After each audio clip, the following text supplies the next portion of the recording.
Olá pessoal, sejam todos super bem-vindos a mais um episódio aqui no canal Longidade, comigo J. Júnior e com a nossa querida sócia a doutora Daniela, que desta vez seremos o guia de vocês nesse incrível mundo da longevidade.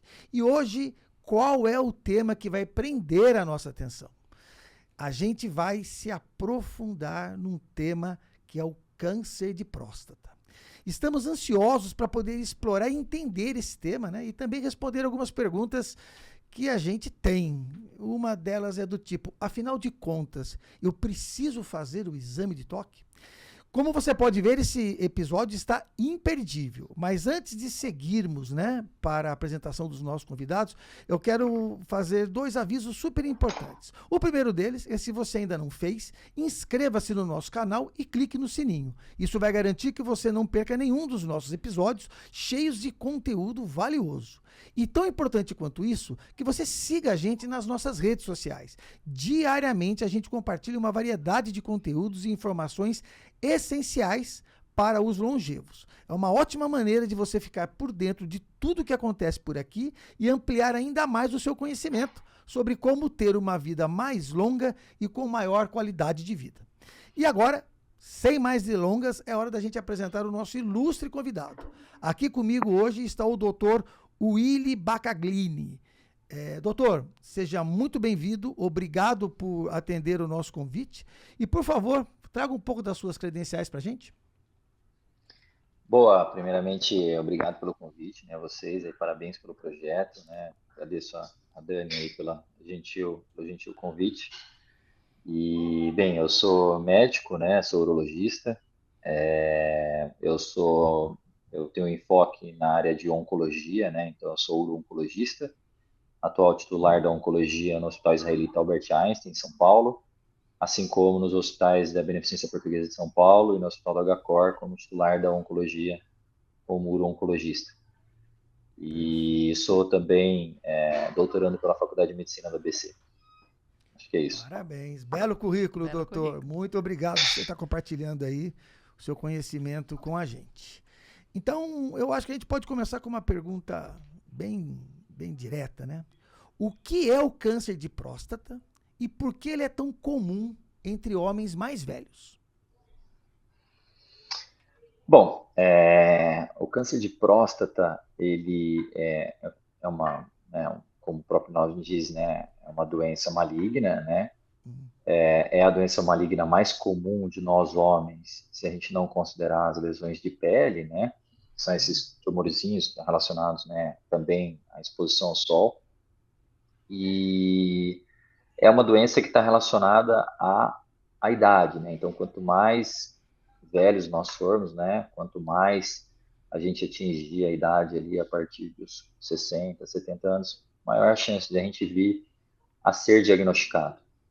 Mas, por outro lado, apesar de ser uma doença, né, entre as doenças oncológicas as mais comuns, ela tende a ser uma doença não muito agressiva, né, em boa parte dos casos. Então, acho que, além da mensagem de ser importante, né, por ser uma doença muito comum, também vale, né, a mensagem de que não é um alerta, a gente, né, não é uma ideia assustar, né, nós homens, apesar de ser um tema muito polêmico e muito tabu para nós homens, é uma doença que, na maior parte dos seus casos, tem cura, né, quando identificado numa fase bem precoce, tá?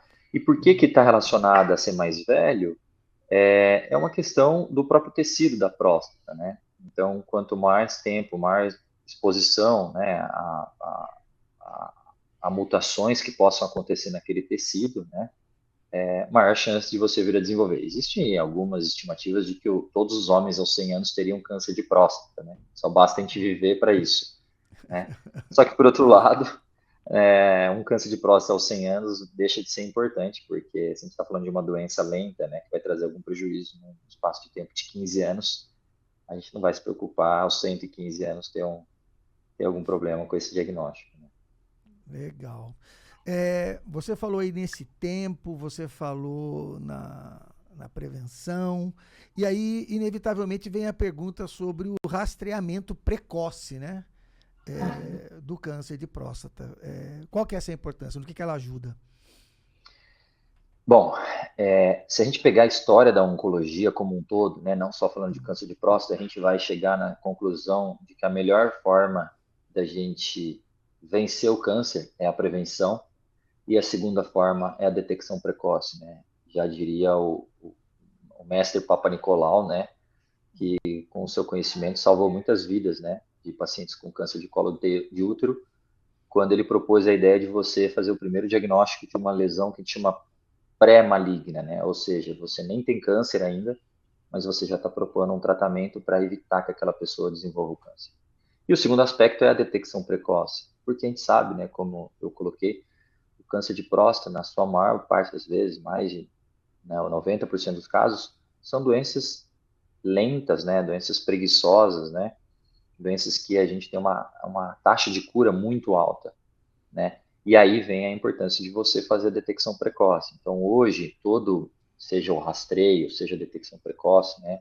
Independente do termo que é utilizado, a ideia é que você, do ponto de vista populacional, discuta sobre câncer de próstata com os homens, né?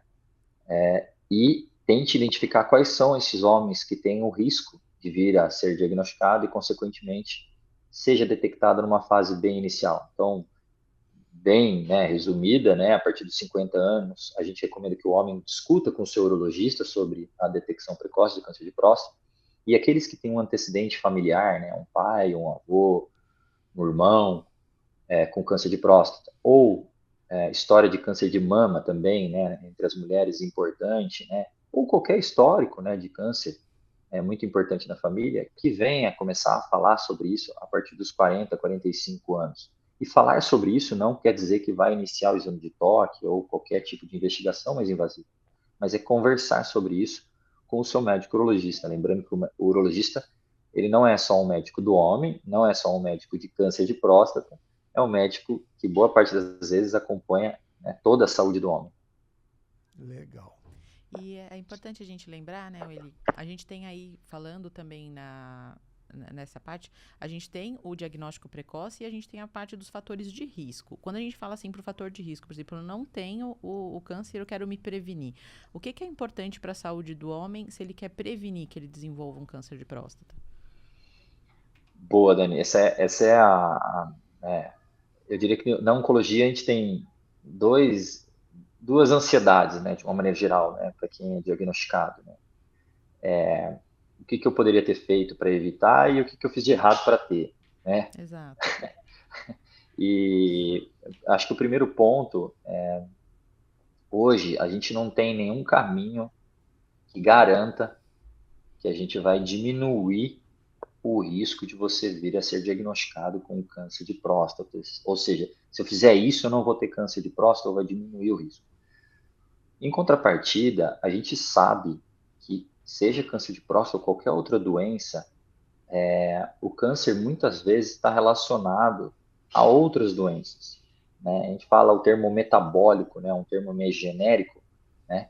Mas a gente sabe que o câncer, ele seja para aumentar o risco de vir a ser diagnosticado, seja para quem é diagnosticado ter uma doença mais agressiva ou não, essas doenças metabólicas podem interferir. E quando a gente fala doença metabólica, entendam tudo, né? Diabetes, pressão alta, colesterol elevado, coisas que, se a gente olhar para a população e pensar em envelhecimento, são muito comuns, né? Eu brinco que você sabe a saúde de Exato. uma cidade, você vê quantas pessoas tomam remédio para alguma dessas doenças. Então, Dani, eu diria que assim, a melhor forma de você lidar com a ideia de ter ou não ter um câncer é que você seja o mais saudável possível. Porque a gente sabe que esses pacientes que são mais saudáveis, mesmo que diagnosticados, eles enfrentam melhor o tratamento, enfrentam melhor a doença e têm melhores resultados. Resultados em todos os aspectos, né? Então, eu diria que Interessante. cultivar uma boa dieta, olhar com atenção para o sono, né? Ter um equilíbrio entre saúde emocional e mental, né? A gente fala que, eu gosto muito de falar nos pilares da saúde, né? Alimentação, atividade física, sono e saúde mental e emocional, né? As pessoas que já estão habituadas a olhar com carinho, cultivar a saúde e não tratar a doença, elas tendem a ter menores riscos, né? Mesmo quando são diagnosticados com uma doença grave, como câncer. E uma outra coisa que você tocou, que é um ponto importante, né? Dessa visão do urologista como um médico geral de saúde do homem. né? Senão fica muito esse preconceito relacionado principalmente ao toque retal.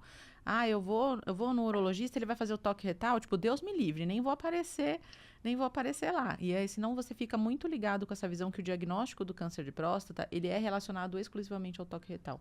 Então, eu queria que você abordasse um pouquinho que outros métodos que a gente pode fazer, até de métodos mais modernos, que eu não fique focado só no toque retal, até para quebrar um pouco esse tabu, para que o homem ele sinta mais confiança de procurar um profissional, pelo menos ir no urologista, né, que vá no urologista para se cuidar e tire essa visão de que o urologista é aquele médico lá que já vai querer colocar o dedo onde não deve, né? Quebrar um pouquinho esse tabu. Exatamente. Eu acho que a questão do urologista, né? Se a gente entender que todos nós queremos envelhecer, certo? E todos queremos envelhecer bem, né?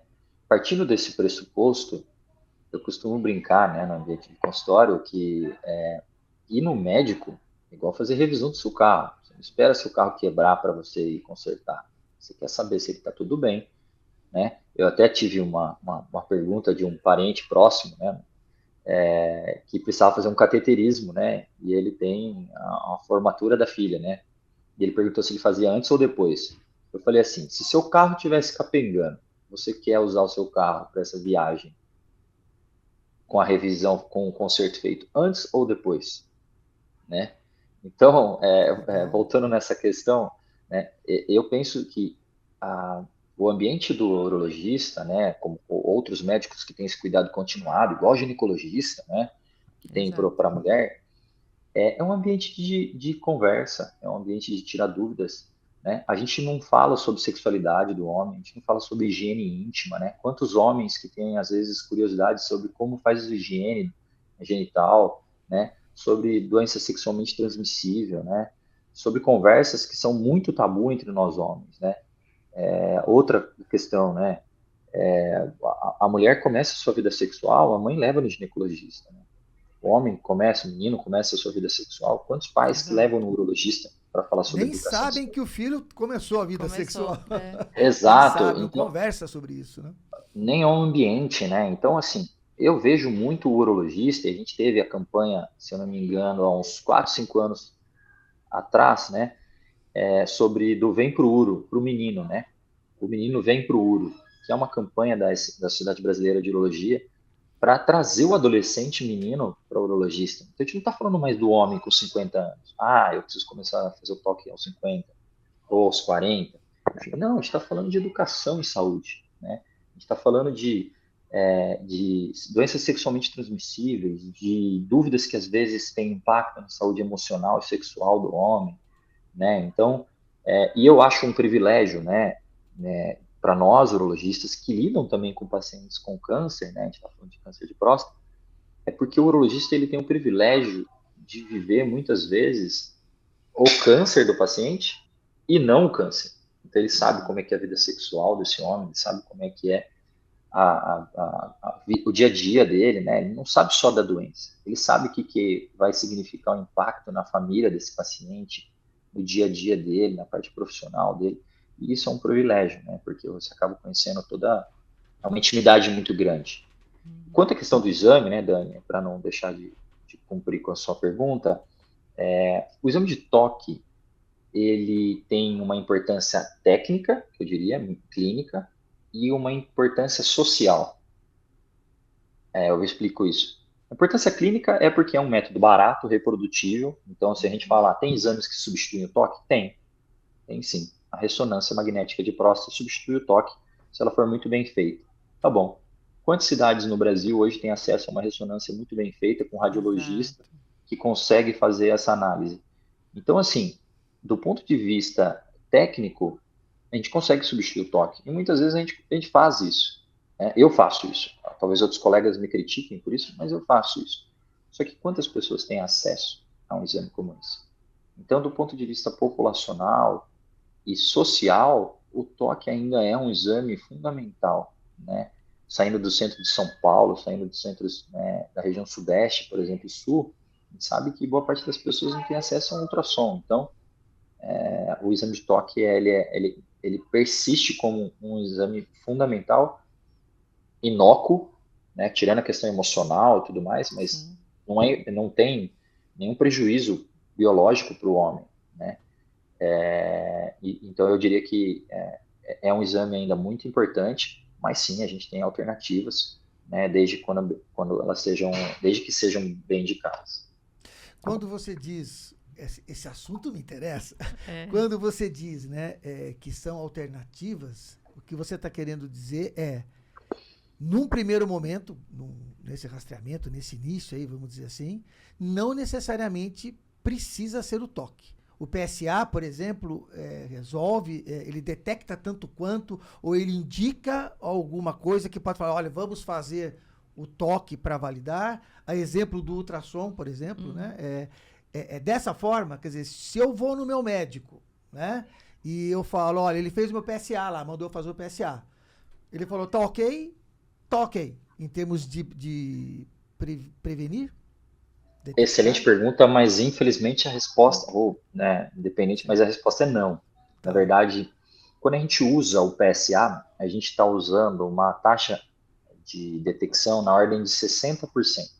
Tá. Quando a gente usa o toque isolado, a gente está falando de uma taxa de detecção de 40%, né, naqueles pacientes que têm o câncer e você procura diagnosticá-los. Quando você soma os dois, você chega na ordem de 80%. Né? Então, quando você tem um paciente com um PSA baixo, você deve ser complementado com o toque. Às vezes, o que a gente abre mão do toque é aquele paciente que já tem o PSA elevado. Então, esse paciente ele vai ser avaliado com uma ressonância, e essa ressonância, se ela tem uma qualidade adequada, ela pode substituir o toque. Então, de uma maneira geral, toque PSA para todos os homens. Mas aquele paciente que já tem uma suspeita de câncer só pelo PSA isolado, tá? E isso não está em livro nenhum, isso aí não é guideline, não é diretriz, mas a gente pode, porque hoje a ressonância ela traz informações muito mais valiosas do que o toque de maneira isolada. Mas para aquele paciente que não tem suspeita, ou seja, um PSA baixinho, ele deve ser submetido a fazer o toque, porque existe sim situações, né, que a gente tem um tipo de tumor que não produz PSA. Tá. E normalmente são tumores que pegam pacientes mais jovens e doenças mais agressivas. Ok, ótimo. É, uma vez diagnosticado, né, já que a gente falou do diagnóstico, quais são essas opções de tratamento quando a pessoa detecta que tem o câncer de próstata? Hoje a gente tem uma variação muito grande de tratamentos, né? A gente tem a boa e velha cirurgia e radioterapia, né? Mas hoje a gente coloca esse paciente, né? Hoje não, mas evoluiu muito o que a gente chama de estratificação de risco. Quando a gente está falando de risco, né? Eu falo isso com muita tranquilidade no consultório. É risco de quê? Risco de sucumbir pela doença, né? De viver todos os pormenores que uma doença dessa possa ter, né? De sofrer com a doença e eventualmente até morrer pela doença, tá? Então, quando a gente tem pacientes com um risco baixo, hoje, boa parte desses pacientes, a gente não faz nada além de acompanhar de perto. Então, existe hoje o que a gente chama de vigilância ativa. Hoje não, tem mais de 2 décadas, né? Sim. Mas às vezes falta um pouquinho, falar um pouco mais sobre isso, né? Por nós médicos, né, urologistas. Mas existe e é o tratamento mais empregado. Se eu falar para você hoje, no meu consultório eu tenho mais pacientes em vigilância ativa do que pacientes tratados, né, no Ah, consultório. Uhum. Então, é um paciente que ele tem uma doença tão pouco agressiva, tão lenta e preguiçosa, esses são os termos que eu uso, que você consegue acompanhar de perto e, consequentemente, ou não tratar ele, né? Chegar, às vezes, o paciente fica anos acompanhando, que ele chega numa idade que já não faz mais nem sentido tratar, porque aquela doença não vai trazer nenhum prejuízo, ou esse paciente sai de uma idade tão precoce que ele pode ser poupado de ser exposto a um tratamento radical, né? Então, às vezes, 60 anos no auge da vida profissional, vida sexual, ativo ainda fisicamente, e às vezes você jogar esse paciente para ser tratado com 70, 75 anos, né? E ser poupado ao longo desses 10 anos aí, né? De um tratamento mais radical. E tem os tratamentos que derivam, né, de tentativas de a gente minimizar o que a gente fala de sequelas do tratamento, né? Mas esses tratamentos, eles são tratamentos ainda muito experimentais, né? A gente fala de terapias focais na próstata, tá? A gente tem cenários específicos que a gente indica eles como fora de cenário de pesquisa, mas hoje caminha-se muito para entender se a gente pode, às vezes, fazer um tratamento só num pedaço da próstata e esse paciente ser poupado de eventuais sequelas. Mas ainda falando sobre tratamento, a gente hoje evoluiu muito com a cirurgia e com a radioterapia, né? São dois tratamentos excelentes que a gente não deve comparar com os tratamentos que foram empregados historicamente, né? A recuperação desses pacientes, os resultados, tanto que a gente fala da parte urinária e sexual, né, que são os grandes receios de nós homens, melhorou-se muito isso. Ainda tentando entender a pessoa que vai avaliar lá, como é que ela recebe esse tratamento, né? Quando a gente fala em cirurgia para as pessoas, né, que é um tratamento invasivo, todo mundo já fica, meu Deus, vou fazer uma cirurgia, né? Como que é esse processo da cirurgia por um câncer de próstata? Eu digo em termos de risco, em termos de tempo de recuperação, pensando no dia a dia da pessoa. Acho que o Willi pode falar um pouquinho também que hoje a gente tem a robótica, né? A gente pensar que a cirurgia não precisa ser aquela coisa aberta, né? Isso. Que hoje a gente tem processos mais modernos, né? Até para a parte cirúrgica. Uhum. Bem, eu vou responder essa pergunta como eu respondo exatamente no consultório. Eu me considero um privilegiado como profissional porque eu atuo tanto num hospital como esses hospitais que eu falei, no Einstein, Beneficência Portuguesa de São Paulo e o HCor, que são hospitais de ponta, né? Não só na cidade de São Paulo, mas do Brasil. Mas também tenho o privilégio de atender pacientes do SUS, né? No programa de residência médica de urologia do Einstein. E eu falo, existem as três técnicas: cirurgia aberta, a cirurgia laparoscópica e a cirurgia robótica. Obviamente que a cirurgia robótica é a cirurgia que a gente tem a maior segurança de entregar o melhor tratamento para o paciente. Vamos resumir assim. Mas existem essas outras vias, né? Tanto que ainda se é feita a cirurgia aberta para muitos pacientes do SUS e que ficam muito bem e recebem excelentes tratamentos, né? E são curados da sua doença. Mas, obviamente, se a gente pensar na cirurgia robótica, a gente tem a maior segurança para entregar o melhor tratamento, eu diria assim. Do ponto de vista de como que é o enfrentamento, né, da doença de um paciente que é submetido a uma cirurgia, principalmente cirurgia robótica, que hoje praticamente no consultório é o que a gente faz, né? Dificilmente a gente não faz outra técnica, até porque ficou mais acessível hoje, cada vez mais do ponto de vista de custo, né? E burocrático, ficou muito mais simples a gente ter esse procedimento disponível para os pacientes. Eu sempre convido o paciente para uma jornada. Eu explico para ele que o problema não vai deixar de existir. A gente precisa, de alguma forma, escolher um caminho, seja ele a radioterapia ou a cirurgia, né? A cirurgia, ela tem um processo, que é um processo mais intenso nesses seus primeiros 2 meses após a cirurgia. Mais intenso em que sentido, né? Então, o que a gente passa, quais são os pontos que a gente acompanha desse paciente nesses primeiros 2 meses? A doença, a gente não pode esquecer, a gente está falando de um tratamento para câncer, né? A parte urinária e sexual. A parte urinária, ela evoluiu muito hoje. Então, normalmente esse paciente, ele faz a cirurgia em um dia, recebe alta, 90% dos casos, no dia seguinte. Então, isso já é uma baita evolução. Está falando de uma cirurgia oncológica, que a gente opera no dia e dá alta no dia seguinte, tá? Esses pacientes costumam não ter muita dor no pós-operatório, então é um procedimento que não traz grandes problemas com manejo de dor, tá?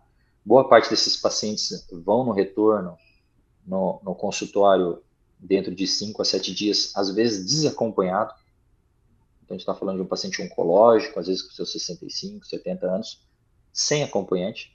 Então, melhorou muito, né, a recuperação, acelerou muito a recuperação desses pacientes. E ele fica com esse dispositivo que é uma sonda, né, é a mesma sonda que era utilizada em outras cirurgias antigamente, que ainda serve para o processo de cicatrização, onde a gente faz a costura, né, onde a gente comunica, né, a próstata é um órgão que fica entre a uretra e a bexiga. Na hora que a gente tira ela, a gente tem que costurar essa uretra com a bexiga, e a sonda serve para cicatrizar a região. Esse paciente, logo que ele tira essa sonda, ele entra numa jornada de reabilitação. E eu explico, né, que essa reabilitação ela não é única dele.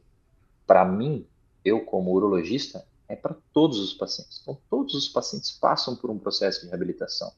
E por mais que a gente tenha evoluído no tratamento, ainda é um tratamento oncológico, um tratamento de câncer, que vai exigir muito desse paciente. Mesmo o paciente que fica ótimo, a gente tem que, né, como médico, entender, esse paciente teve um diagnóstico de câncer, esse paciente tem medo ainda de sucumbir pela doença, ele tem ansiedade, ele não sabe se ele vai ter relação sexual, se ele vai perder urina, né? Por mais que a gente tenha segurança no nosso tratamento, esse paciente ainda tem dúvidas. Então, é um período de maior intensidade na recuperação dele.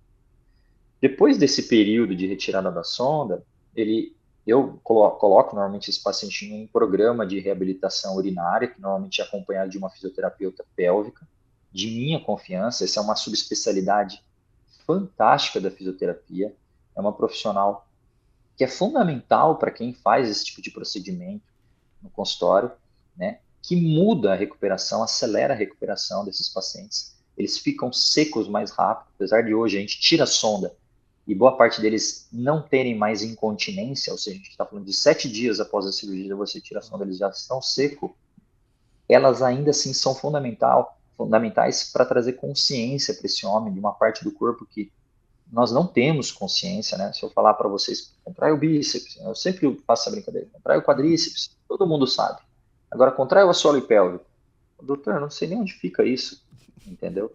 Então, é uma etapa, né? A reabilitação pélvica e urinária é uma etapa fundamental. E a outra é a reabilitação peniana, né? Quem faz reabilitação peniana bem, entenda a reabilitação peniana como uma função sexual. Quem se dedica mesmo para isso, infelizmente são poucos, né? A gente brinca na urologia que o cirurgião que tira a doença normalmente não é o cirurgião que reabilita, né? Infelizmente, né? E eu tenho o privilégio porque é uma das minhas áreas de expertise isso, né? A parte de reabilitação peniana. Mas é um processo, então esse homem ele vai ter que falar de sexo em um momento que ele está preocupado com câncer. Ele vai ter que falar de medos diante da parceria dele. Ele vai ter que falar de sexo quando ele está preocupado com o valor do PSA dele após a cirurgia. Então veja quantas coisas delicadas, né, e em paralelo, né, que vão ter que ser abordadas. E esses 2 meses é esse momento de você mostrar para ele que ele não vai sair totalmente incapacitado da cirurgia, muito pelo contrário, né? Como eu disse, a cirurgia robótica evoluiu muito nesse sentido. Mas que, por outro lado, ele vai passar por um processo de readaptação, né? Em que ele vai ser exposto a outros profissionais que vão ajudar nesse processo e que ele vai estar numa posição em que ele vai tirar suas dúvidas, vai ter as suas ansiedades, vai ter as suas dificuldades, que faz parte do processo, né? Então, eu diria que esses primeiros 2 meses, isso não é uma coisa simples para se falar no consultório, isso não é numa consulta, você às vezes gasta 2, 3 consultas para você falar dessa jornada do paciente, né? Como eu interno, como eu saio do hospital, como é que são minhas primeiras semanas, envolver a parceria nisso, né? Boa parte desses pacientes acabam tendo a oportunidade para falar do próprio relacionamento, né? Da vida sexual com a parceria, nesse momento que é um momento de bastante fragilidade e ansiedade. Sim. E você trouxe um ponto muito fundamental, né, quando a gente fala em longevidade, Lili, que é a parte da abordagem da sexualidade. Porque às vezes a gente tem muita visão de que os pacientes longevos, eles não fazem sexo, que não existe sexualidade para o paciente que tem 70 anos, 80 anos, que eles não vão se preocupar com isso. Quando essa preocupação, ela realmente existe, ela é real. E isso envolve muito também o que a gente fala, né, nos mitos e tabus, né, nos mitos relacionados ao câncer de próstata, que é relacionado à reposição de testosterona. Isso é uma coisa que os pacientes têm muita dúvida, quando a gente fala, assim, em questão de risco de câncer de próstata, a gente vê que com o processo de envelhecimento, os homens podem passar realmente por uma redução da produção de testosterona, e tem muitos homens que, para manter vitalidade, força muscular, às vezes é indicado realizar essa reposição. Eu queria que você falasse um pouquinho sobre esse assunto. Como que é feita essa triagem para você fazer uma reposição de testosterona? Como você faz isso com modo seguro? E um pouquinho sobre esse mito. Se eu repor testosterona, eu vou ter câncer de próstata? Isso vai aumentar o meu risco? Essa relação com a parte tumoral. Boa, Dani, legal que você tocou, né, num aspecto, e aí eu falo mais uma vez no privilégio do urologista, né? O urologista é o Uhum, médico da sexualidade do homem antes dele ter o exato. câncer, né? Uhum. Então ele acompanha o homem antes do câncer, durante o câncer e às vezes Uhum. após o câncer, né? Até tocando em questões que são sensíveis à especialidade da urologia e que são importantes para o homem, né? Já estou Eu acho pensando em que episódios, viu, doutor? Novos aí, Sim, além do. Você vai aparecer aqui de novo. com certeza. vou usar uma passagem da colega Ana Cláudia Quintana Arantes, né, que é uma paliativista super famosa, né, que tem o seu Uhum. livro sobre a morte, é um dia que vale a pena viver, né, um livro fantástico, super recomendo. E ela fala, né, a gente precisa ter compaixão pelo paciente, né, e ela obviamente está falando de um cenário muito mais frágil, que é o paciente já está numa situação em que ele sabe que ele vai sucumbir pela doença, né. Mas eu diria que, como um todo, a gente precisa ter compaixão para o paciente, e não só empatia, né, mas compaixão mesmo no sentido de que entender que nem sempre o que a gente acha que é o melhor para ele.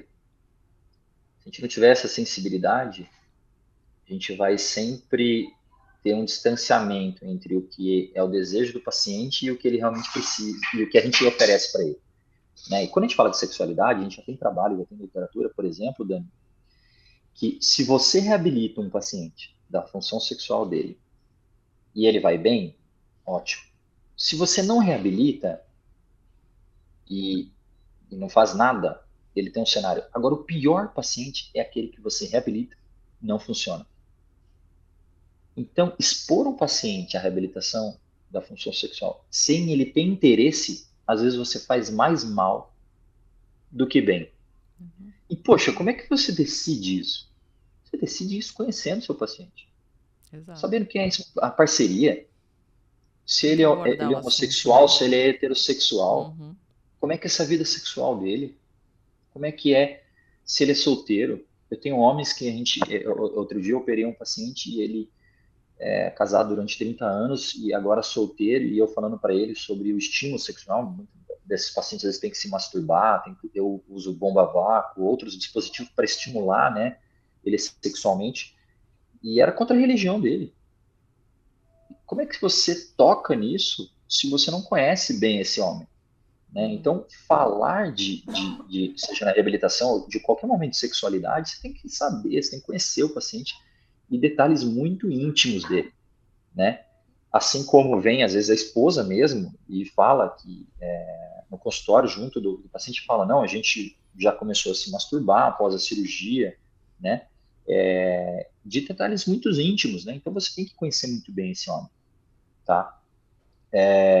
Não adianta a gente fazer uma tabelinha e oferecer para todo mundo que provavelmente a chance de a gente errar é muito maior, né?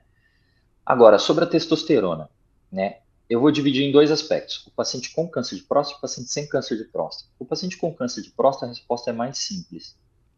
A gente repõe testosterona para pacientes que foram diagnosticados com câncer de próstata, e tem literatura hoje para isso, em pacientes que a gente não tem, a gente entende que esse paciente não tem risco de voltar à doença. Ou seja, são pacientes normalmente que já foram tratados, já têm um bom tempo de segmento, são doenças pouco agressivas, eles já estão reabilitados e eles continuam envelhecendo. São pacientes que querem, né, viver bem nesse processo de envelhecimento e têm a queda da testosterona com prejuízo na sua qualidade de vida.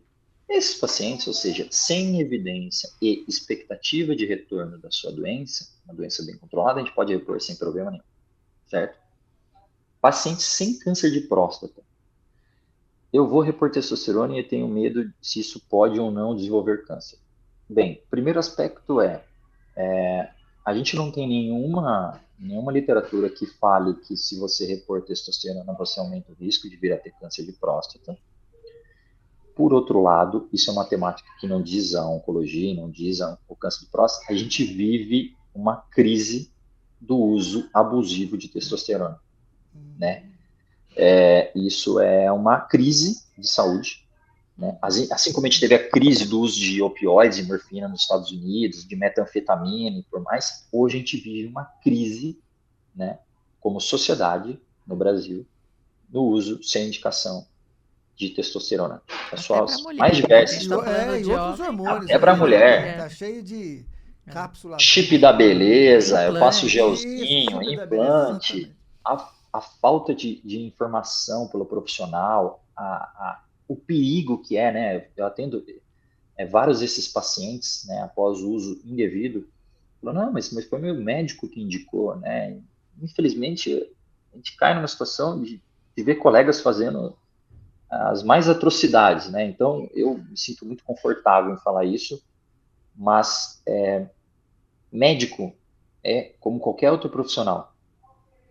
Tem um monte de gente ruim, tem um monte de gente incompetente e tem muita gente boa, como qualquer outro profissional. O fato dele ser médico não quer dizer que ele é bom e que ele é competente, infelizmente, tá? Agora, sobre o aspecto da reposição, então, assim, não aumenta nenhum risco de vir a ter câncer. Normalmente, a avaliação que a gente faz esse paciente ele precisa ter níveis de testosterona abaixo do normal, né? E ter sintomas. Aí que entra a grande questão. Se você perguntar para um cara de 40 anos, de 45 anos, se ele está cansado, se ele teve alguma dificuldade com a vida sexual dele em algum momento, se ele não está dormindo bem, se ele está com dificuldade para ganhar massa, se ele anda meio nervoso, estressado, pô, ainda mais em São Paulo, se ele trabalhar numa startup, então já era. Todo mundo vai tomar Tudo testosterona, positivo. certo? Isso. Entendeu? Então, assim, poxa, esse profissional tem que ser de muita confiança. Uhum. Porque do jeito que ele conduzir essa investigação, todo mundo precisa tomar testosterona, Eu vou entendeu? dar uma intrometida aí, porque é uma É, coisa que a gente vê muito hoje, né?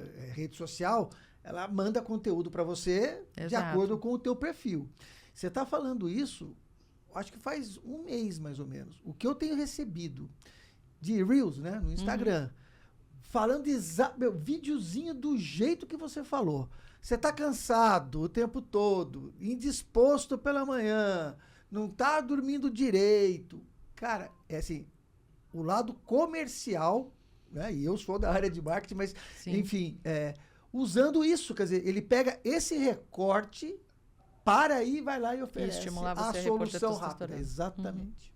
Tem que estar muito atento, né? Sim, De fato. sim. Não receber E, a informação superficial, né? Isso. e eu falo, isso é uma brincadeira que eu faço no consultório também, né? Dando muitas experiências do que acontece dentro das quatro paredes do consultório médico, né? Entre um homem e um urologista.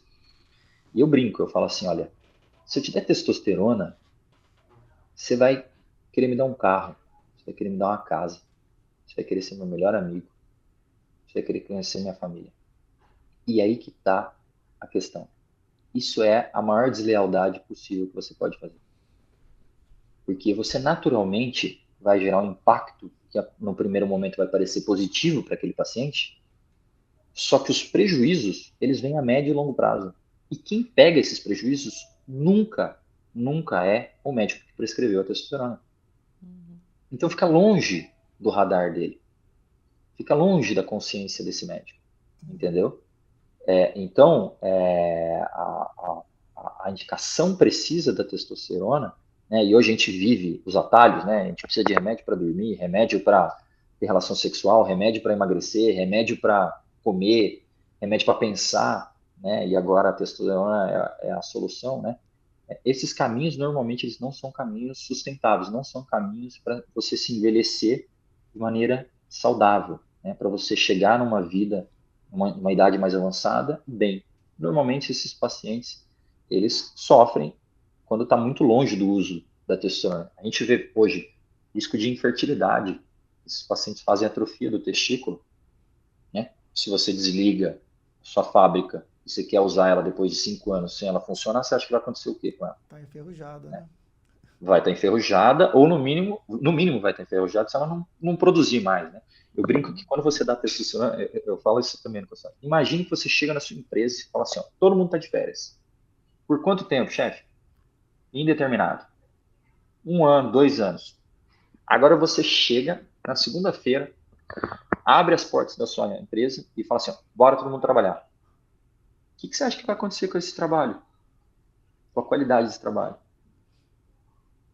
Não vai acontecer nada, ninguém vai trabalhar. Ninguém mais sabe trabalhar, entendeu? É o seu testículo depois que você desligou ele, né, por um tempo prolongado sem testosterona. Então, eu acho que também poderia ser tema de Sim, outro Dá dia de para fazer bate-papo, outra. mas dá. dá para fazer Bem outra. legal. Mas eu acho que a informação que fica é reposição de testosterona é para pacientes com indicação, e essa indicação, sendo bem sincero, ela é muito restrita. E o segundo aspecto final, eu acho que sobre esse tema, que é muito importante, sempre quando a gente pega paciente jovem, que vem para uma segunda opinião, às vezes um urologista, um endocrinologista, um ortomolecular, seja qualquer profissional, fala, me indicar no testosterona, eu gostaria da sua opinião e tal. Eu sempre falo o seguinte, pense da seguinte forma, por que você não está produzindo testosterona? Seu médico questionou isso, porque testosterona baixa não é uma doença. Ela é consequência, normalmente, de uma doença. E se você tem testosterona baixa e ele entende que isso é consequência de uma doença, que doença você tem? Se você não sabe essa doença, pior, precisa investigar. E a minoria dos pacientes precisa de testosterona para repor, porque a minoria tem alguma doença que causa queda da testosterona. A grande maioria tem o quê? Privação de sono, estresse no trabalho, uma alimentação inadequada. Ontem mesmo atendi um menino que come 18 ovos por dia e está com de colesterol de 250. E ele acha normal isso. E eu falei assim, poxa, então assim, a gente tem tantas situações do dia a dia que podem ser melhoradas. Ninguém fala de saúde do sono. Você faz 1/3 da sua vida dormir, se a gente não olhar para o nosso sono. 1/3, teoricamente, a gente trabalha, 1/3 a gente dorme. Se a gente não olhar para o sono, o que vai acontecer com esse paciente? Vai subir hormônios inflamatórios, cortisol. Não adianta, ele pode estar com a testosterona normal, não vai funcionar nada. Não é só a parte sexual, né? Então, eu acho que é uma boa reflexão para todos nós. Sim. Legal, doutor. Olha, nossa, estamos contra o relógio. Eu gosto de encerrar, embora toda a sua, o seu bate-papo já foi um pacote de conselhos, né? Para quem está assistindo a gente, eu gostaria que você desse aí uma dica, um conselho para o homem. Nós estamos, né? No Novembro Azul, perfeito? Para o homem longevo que está nos assistindo, para ele poder cuidar aí e evitar ao máximo ter o câncer de próstata, ter uma saúde da próstata legal. Bem, a gente está falando de Novembro Azul, né? A gente está falando da luta contra o câncer de próstata. E eu participei da primeira campanha do Novembro Azul lá em 2014, que curiosamente, coincidentemente, começou na minha cidade, lá em Campinas, não foi nem em São Paulo. Né? Eu gosto de falar da seguinte forma, né? Às vezes a gente fala do câncer de próstata, a gente está falando de uma coisa que é séria e por algum aspecto pode até ser vista como muito, muito alerta, né? Muito sensacionalista e tudo mais, né? E eu acho que a campanha do Novembro Azul, ela não é só a luta contra o câncer de próstata, é a gente falar de saúde do homem. Né? O homem morre 7 anos mais cedo que a mulher no Brasil. O homem morre muito mais sozinho do que a mulher. A gente tem uma cultura masculina de olhar para a saúde, seja por machismo, seja por questões outras culturais, uma cultura de olhar muito menos para a própria saúde, né? Normalmente no consultório, quem vem com um homem é a esposa, a filha, a nora, não é o filho, né? Então, assim, isso mostra que a campanha Novembro Azul ela tem muito mais espaço, não só para a luta contra o câncer de próstata, mas para a gente falar da saúde do homem. Então, assim como a gente tem o Outubro Rosa, né, que é uma campanha fantástica, já bem sucedida há 30, 40 anos aqui no nosso Brasil, a campanha Novembro Azul ela não deixa de ser uma oportunidade de a gente falar da saúde do homem como um todo, seja questões sexuais, seja prevenção de DST, né, seja de outras doenças, seja de questões que às vezes a gente não tem a oportunidade de falar entre amigos, né, então eu acho que essa é a mensagem, né, quando a gente fala do campanha Novembro Azul, a gente está falando de cultivar a saúde e não correr atrás de doenças. Ótimo, doutor. Excelente. Ótimo, excelente. Muito obrigado, viu, pela sua participação. Antes de encerrar, eu quero, exatamente por esse ponto que você tocou, falar com a nossa audiência. A Dani com certeza sabe disso. A maioria da nossa audiência, ela é feminina. É o público feminino. Exato. E aí eu quero chamar você, mulher, que está assistindo esse episódio, para que faça o homem que você conheça, seja seu marido, seu namorado, seu irmão, a seguir a gente, porque a gente tem muito conteúdo aqui que é de saúde geral, não é só para as mulheres, mas é aquilo que você o homem tem por natureza também não se interessar muito por isso, você sabe disso, né? O homem não vai no médico, não precisa, deixa quieto. Então assim, você que é nossa seguidora, seja no YouTube, seja nas redes sociais, chama, tá aqui um desafio para você. Faz os homens da sua vida, né, longevos, seguirem a gente aqui no nosso canal. Doutor, muito obrigado. Dani, obrigado também. Um grande abraço para todo mundo. Obrigada. Um abraço a todos, mais uma vez, obrigado pelo convite. Valeu, doutor.